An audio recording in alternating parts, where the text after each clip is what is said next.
May 2017, a video which appeared to be CCTV footage went viral over WhatsApp in India. The video showed two men on a motorcycle kidnap a little boy who was playing cricket in a street with his friends.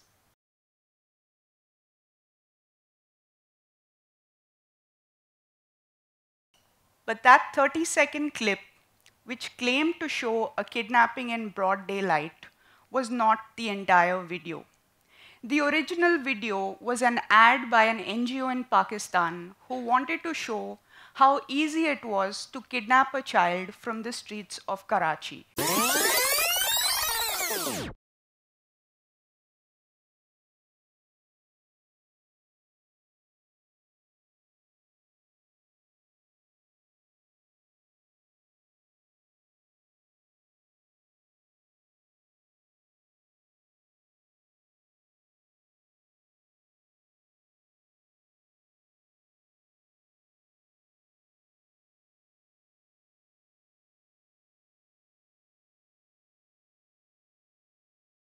But between 2017 and 2018, that cropped video and other images and videos were shared out of context to fuel child kidnapping rumors in India.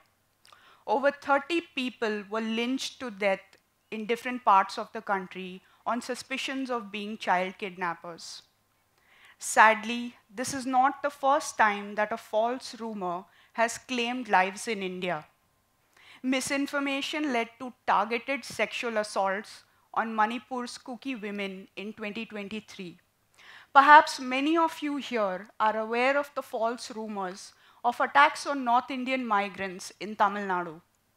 My name is Karen Ribello, and I've been fighting this war against misinformation since 2017. I work as a fact checker with Boom Live, one of India's oldest fact-checking newsrooms.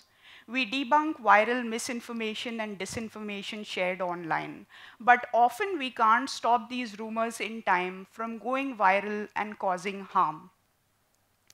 India has a massive misinformation problem. In its 2024 Global Risk Report, the World Economic Forum said that India faced the biggest risk of disinformation and misinformation. The report suggested that false information was a bigger short-term risk over a 2-year period as compared to the risk of infectious diseases, severe weather events, or even the lack of economic opportunity. So why do we have so much misinformation in India? I'm going to give you some context which makes it sort of easier to understand.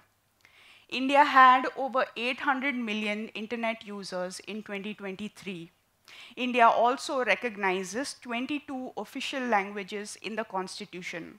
And this sort of gives you an idea of what a complex information environment we are operating in. But while those statistics in themselves are true, they don't give us the full picture.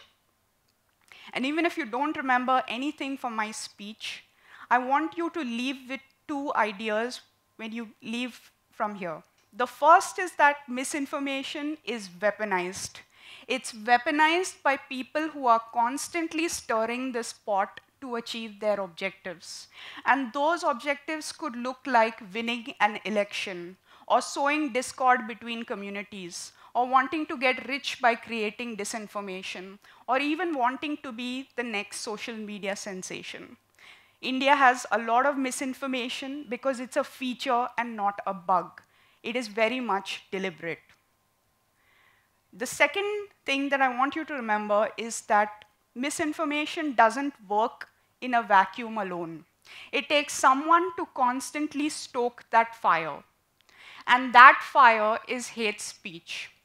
Today, hate speech is so prevalent on platforms such as Facebook, X, Instagram, YouTube, etc., that we don't bat an eyelid when someone says something dehumanizing. Our elected leaders who are supposed to bring people together are doing the opposite by using polarizing and divisive language. Today, hate speech has become entertainment. And you may struggle to identify it as hate speech because it's presented to you in the form of the many movies that are released today, or even the catchy lyrics of a song. At Boom Live, we did an annual study of all our fact checks starting from the year 2021. And what we found was that a religious minority in India was the biggest target of misinformation from 2021 to 2023. Today, hate speech has also infiltrated our WhatsApp groups of friends, family, co-workers, and other close-knit communities. Even frighteningly so, it has seeped into our classrooms.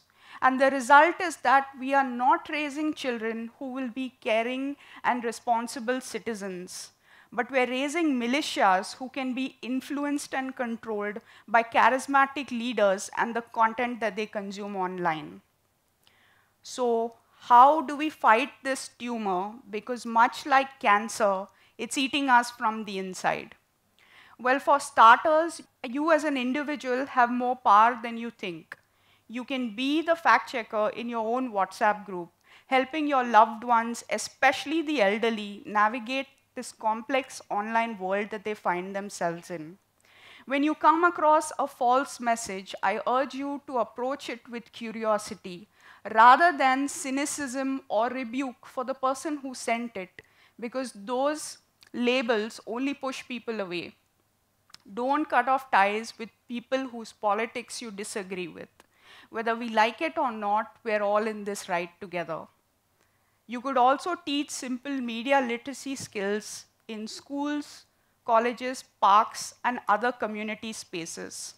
And finally, I hope you speak up when someone sends a hate message on a WhatsApp group.